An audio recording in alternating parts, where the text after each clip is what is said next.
What exactly is trans fat? I'm curious about gluten. It's so controversial. Which oils are good? When should you and who should be taking creatine? Which type of milk is the best to drink? How can I improve my gut health? Micronutrients vegetarians might lack and how to get them. How to stop counting calories but still be pretty sure I am in a deficit. What should I eat on different phases of my cycle? Bulking and women. Is meal replacement with a protein shake while strength training a good idea to lose fat and gain muscle? Hello peeps and welcome or welcome back. In case you're new here, my name is Hannah. I am a health nut with a certification in nutrition. And I recently asked you guys on the community tab and on Instagram what nutrition questions you want to have answered in this video. That's what I'm going to do. Some of these were super common and came up again and again. Others, or many, are kind of controversial. And some are kind of specific, but are actually relevant for probably most of you. As always, I will base everything on current research. Timestamps below in case you want to search for specific questions. That being said, let's start with question number 1. What to do to have a healthy gut and side effects of an unhealthy gut. How can I improve my gut health? I love that you guys care about gut health because gut health is so important for so many things. So not having a healthy gut has so many effects on our skin health, our immune system, our digestion, obviously, our weight, and also on our mental health. And there are some basic rules that you can do to improve your gut health, which include eating fermented foods every day, including yogurt, kefir, kimchi. Just make sure that the products, the fermented foods that you eat are actually fermented and have live bacteria in them. Otherwise, they're not going to do anything for your gut. Eat 25 to 30 grams of fiber. Try to eat as many different foods, plant foods especially, as you can. A good aim is to eat 30 different plants every week, but even more diversity doesn't hurt. To stay hydrated, to focus on whole foods and limit processed foods. Eat prebiotics, not only probiotics, but also prebiotics, including garlic, onion, chicory, asparagus. To manage stress, to move, whether that's working out or walking, and chewing your food. Next one, which oils are good? Very important question, a very common question as well. There's also a lot of information out there if you have health issues or you want to lose fat. Cancel seed oils and olive oil and avocado oil and also not good. Is this true? I thought especially women need healthy fats as well. Yes, to the last part. Yes. Us women need, not so much fat, but we need a lot of fat. At least half a gram per kilo of body weight. At least.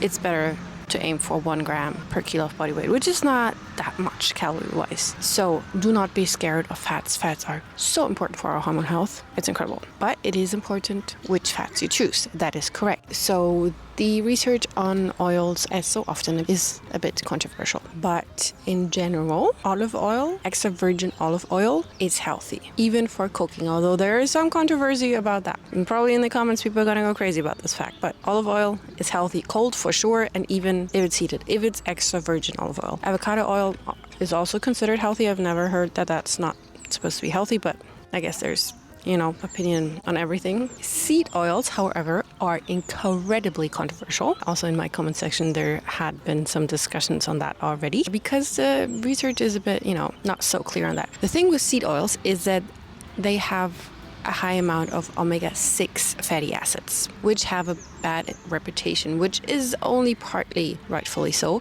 because we do need omega-6 as well, not only omega-3, the most healthy sort of fats that you can basically find in discussions. But the most important thing is the ratio of the omega-3 to omega-6 that we eat, because in the typical Western diet we eat too much omega-6 and too little omega-3, and this bad ratio of the two can lead to things like inflammation. And that is also why you might hear people, including me, sometimes say that omega-6, for example seed oils, can be inflammatory. They're not inflammatory per se if you eat enough omega-3 and not too much omega-6. Meaning you can eat seed oils, but don't eat it in excess and rather focus on increasing your omega-3 intake, because it's very hard to eat too much omega-3 and too little omega-6. It's possible, but it's not common at all. Speaking of fats, so confused on what exactly is trans fat. Every source on Google says to avoid them at all costs, but it's difficult to find a good store where a low-calorie, high-protein option for lunch on a tight schedule, but it has 0.1 grams of trans fat. How much is bad for you and how detrimental is it to fat loss journey? Well, fat loss and health are two different things, as always, but especially when it comes to trans fats. In general, trans fats are not good. That is pretty clear in the evidence that's there. Trans fats are linked to heart disease, inflammation, and bad cholesterol. It's not directly linked to fat loss, which does not mean that you shouldn't care about eating trans fats, because trans fat is really not good in significant amounts. If it's 0.1 gram, I guess it's fine. It's better, of course, if there is no trans fat in there. But the World Health Organization suggests that we should limit our daily intake to not more than 2 grams of trans fats per day, based on a 2,000 calorie diet. So try to avoid them if possible, but don't stress out over 0.1 grams. Hey, I'm curious about gluten. It's so controversial. Yes, it is, as most, or at least many, nutrition-related questions are. And gluten is especially controversial because the evidence is not clear at all. If you have celiac disease, you should not eat gluten. That is for sure. But that's basically the only thing that's for sure when it comes to gluten. Avoiding gluten can also have benefits for other people, even if you don't have celiac disease. For example, wheat intolerance, which doesn't necessarily have something to do with the gluten, but the wheat. But there it can be enough to change to a gluten-containing grain that is not wheat. But also for some people who have a autoimmune condition or a digestive condition, going gluten-free can be beneficial, but not necessarily. And the thing is, if you're healthy, and you go gluten-free without needing to go gluten-free, that does not necessarily mean it's healthier. First, because you might miss out on some very beneficial nutrients that are in some gluten-containing grains, including fiber. But also, if you choose the gluten-free option, that contains a lot of unhealthy stuff in there to make it stick together, for example, because gluten helps food to, it glues it together. That's not the best thing. So if you do want to try gluten-free, don't choose the ultra-processed versions of that usually gluten-containing food, but do it clean and focus on whole foods. But if you don't see any improvements in any kind of symptoms that you're having after going gluten-free for 2 to 4 weeks, then it's probably not necessary or beneficial for you. And now the next one. How to deal with an obsession with bread. I feel like once I start eating, I can't stop. But I also don't want to cut it out completely because it's so tasty. I feel you. And I guess most of us do, because bread is delicious. And I would say eat it, because you should eat whatever you love. Maybe try to eat a healthier bread, at least for your, go-to bread. For example, sourdough rye bread is one of the best things you can do, while, soft, ultra-processed American white bread is not the best thing that you can do health-wise. But also that, if you love it, have it, but treat it as a treat. But sourdough, especially sourdough rye bread, you could have that just as much as you can have pasta or, any other kind of carb. Next question was 2 questions regarding creatine, but I'm going to sum up the questions into when should you and who should be taking creatine. If you work out, creatine is likely to have benefits for you. Working out means anything more than just walking or very light yoga. But if you go to the gym, if you do strength training, if you do Pilates, if you run, if you do anything like a real workout, it doesn't have to be athlete level, creatine is likely to be beneficial, or at least it's most probably not going to be harmful unless you have kidney issues or you struggle with water retention. But in general, it never hurts to ask your doctor if creatine is safe for you to take. If they say yes, go ahead and try it out. And the timing isn't that important, so you can basically take it anytime. There is some evidence that suggests that the best time to take it is post-workout, optimally along with some carbs. I find it easy to calculate calories, but very difficult to calculate macros. How can I do this to make sure I'm eating the correct ratio of proteins, carbs, and fats every day? Thank you. Macros are so much more important than macros, than calories, and actually not that much harder to calculate. My recommendation is to aim for 1.5 to 2 grams of protein per kilo of body weight, plus 0.5 to 1 gram of fat per kilo of body weight, and to fill the rest of your calories with carbs, / to get at least 120 grams of carbs every day. That would mean, for example, for a 60 kilo person, around 100 grams of protein, which equals about 400 calories, 50 grams of fat, which equals about 450 calories, which would leave room for about 250 grams of carbs, which would equal 1,000 calories. So that is almost 2,000 calories. But if you want to go into a deficit, or, your body needs less than that, if you cut those carbs in half, you still get enough of every macro and are in a calorie deficit depending on what your body needs. You recently said it's impossible for women to bulk. However, if you look at calisthenics women, they're bulky. Same as pole dancers and other circus arts. Although they're beautiful, Yes, they are. This is not my personal goal, so could you elaborate? Also, the effects of PCOS on bulking. So, the thing with bulking and women is actually not that complicated. Bulking basically happens when you strength train a lot for a long amount of time while also eating a lot of protein and a lot of calories.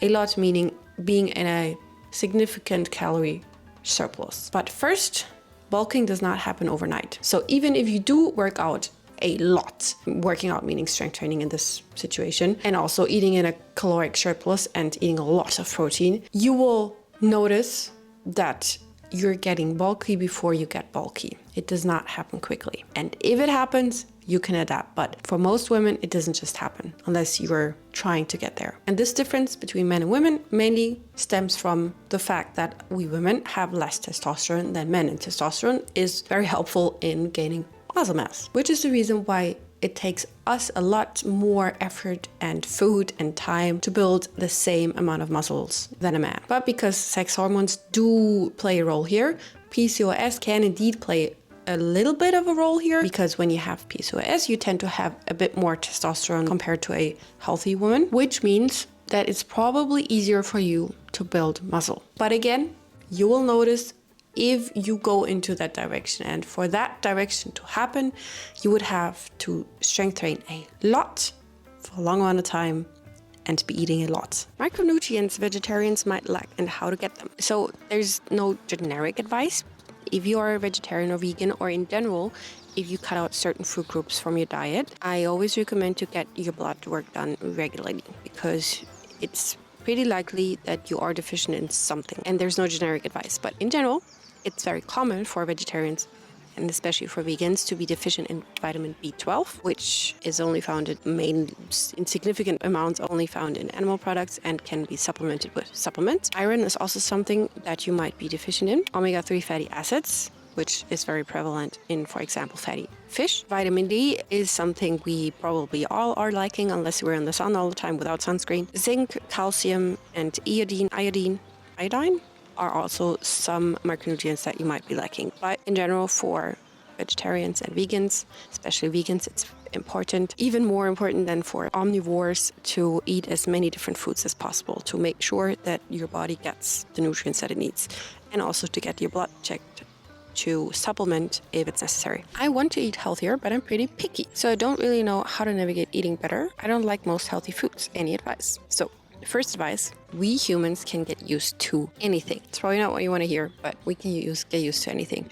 Especially our taste buds can get used to anything, or at least anything that our body likes to handle. For example, the more sweets you eat, the more sweet you crave. But the good thing is you can reverse that. So for example, if you feel like you are craving a lot of sweet stuff, if you are disciplined for just a couple of days, 2 weeks max, where you don't eat a lot of sweets, you're most likely not going to crave that much sweet anymore. Or choose the healthy things that you eat, or to make the healthy things that you eat not healthier, tastier. One little hack that I like to do, for example, is lemon juice. I put fresh lemon juice right out of the lemon on basically everything, because the sourness, I feel like, makes everything taste like more, and it also makes it even healthier. When drinking milk, which type of milk is the best to drink? Love your videos, by the way. Thank you. So if you can handle lactose and milk protein and don't struggle with acne, full-fat dairy is actually a pretty good option from a health perspective. If you don't want to drink dairy or have troubles with dairy, the best options are nut milks like almond milk or cashew milk or coconut milk or pea milk. Basically any type of milk that does not have additives, no sugars, no added sugars, no added oils, and just consists of the nut or the pea and water and maybe some salt. Milks like oat milk or rice milk are not so recommendable because they're basically starch water. So basically any kind of milk that is based on a type of carb is not the best choice. I have to include this, even though it's not diet related, but is it normal if one glute is bigger than the other? LOL. Well, it can happen if you use one glute more than the other. And probably even if you don't, it's hard to achieve 100% symmetry anywhere because you're human, yeah, including, having trouble speaking. So don't worry. If you want to balance it out, you can balance it out. Just increase the exercise reps or weight on the glute that it is a bit smaller. Is meal replacement with the protein shake while strength training a good idea to lose fat and gain muscle? No.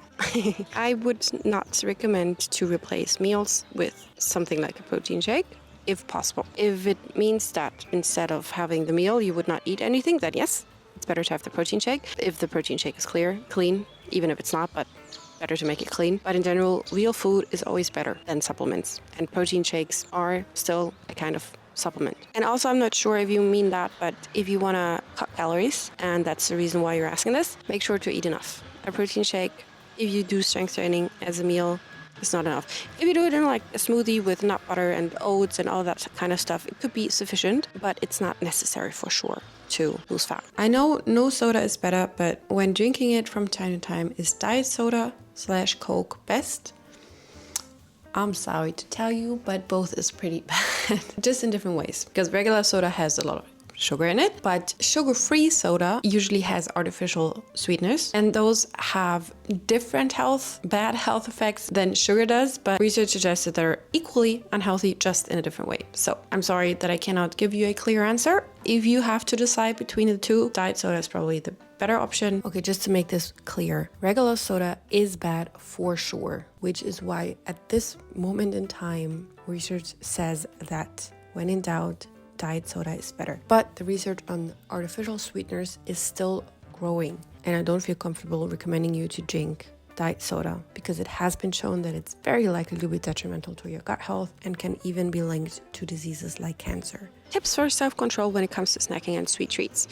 My most important tip, I guess, here is to eat enough when you have your real meals, focusing on fiber and protein, because if your body has enough protein and enough micronutrients and enough fats, usually it's a lot easier to not overeat with unhealthy things. And also it's helpful to not eat while doing something like watching TV, because then you just forget that you're watching TV and you just keep on snacking without even, mindfully enjoying what you're eating. How to stop counting calories but still be pretty sure I'm in a kcal deficit. I did make a whole video about calorie counting versus intuitive eating, linked up here. And in there, towards the end, I also give tips on how you can lose weight / stay in a calorie deficit without counting calories. In general, in short, focus on whole foods, focus on eating enough protein and fiber and sufficient fats. And then for the rest, try to trust your hunger signals and try to stop eating before you feel actually full to give your satiety signals enough time to arrive. Is it bad to eat the same food? Depends on how many same foods you're eating. A good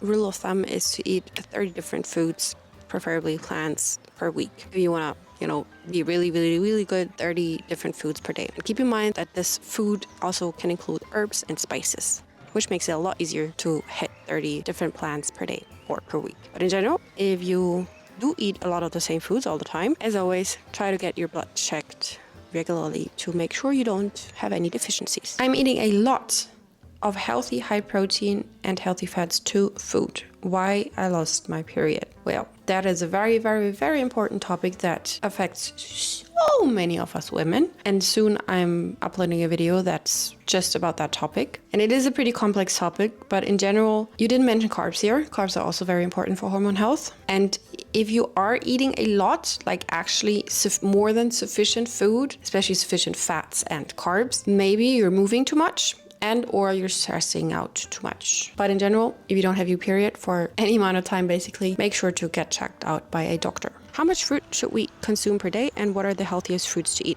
You do not need fruits. You can eat fruits if you want them, but only eating vegetables is totally enough. But then again, it's good to eat as many different plants as possible. So feel free to include fruits in your daily diet, but only if you want to. The healthiest fruits, I guess, it depends on what you're looking for, but berries are a little superfood. Apples, organic apples, also have incredible health effects and are so easy to get and are usually pretty cheap. And then I would also say, I guess, kiwi, pineapple, and papaya are also 3 little superfoods, especially for your gut health. What should I eat on different phases of my cycles, like things that help reduce cramps and other symptoms. So if you have a lot of painful periods, that is an indicator that your hormones might be out of balance, and that's a whole nother topic for itself. But in general, what you eat or what you should eat, how much you should eat, depends on the person, but there are some general recommendations. In the menstrual phase, so when you're bleeding, you should especially focus on iron because your body is losing a lot of iron because it's bleeding, and also magnesium, which for example can be found in chocolate, which might also be a reason why many of us crave chocolate when we menstruate. In the follicular phase, so the phase between menstruation and ovulation, it's good to eat protein and fiber rich and to include a lot of omega-3s,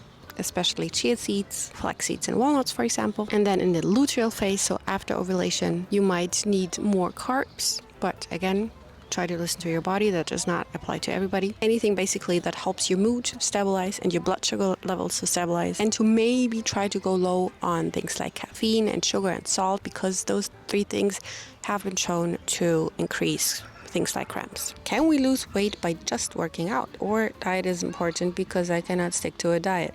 Well, I'm sorry to tell you, but diet is the most important thing. There's that wonderful saying that is, unfortunately, I guess, true. You cannot outtrain a bad diet. And that's the truth. So, no, diet makes up about 70 to 80% of your body's volume and composition. But it doesn't have to be a diet. It's a lifestyle, people. Something that I got a few questions on is snacking, healthy snacking. So one very, very popular, yet pretty healthy, or it's at least possible to make it healthy snack, is popcorn. If you just eat popcorn with some healthy fat, like olive oil, for example, or even if it's made with butter, it's not that bad to eat buttered popcorn. It's just, high in calories, but it's not that bad. And maybe some salt. You have a pretty solid snack. Or if you want it sweet, you can sweeten it with a sweetener of your choice. Something else that I love as a healthy sweet treat is an ice cream. So banana, frozen, mixed with something. I always have some frozen banana in the fridge, and if I feel like something sweet, and I don't have ice cream in the house, I munch up that banana with some cocoa powder usually, and maybe some protein powder and some almond butter or cashew butter to make it creamier. And that is at least as good, I guess, as the most, real ice creams. And it's a lot healthier. So I really recommend that. Okay, now I'm gonna stop now. I still have not answered nearly all of your questions. Thank you so much though for all of your questions. I didn't wanna, make this video even longer. It's probably gonna be very long already. But if you like this kind of format, let me know. Then I might do another one. And other than that, I thank you so much for watching. Take care. Always remember to listen to your body. And I will see you in my next one.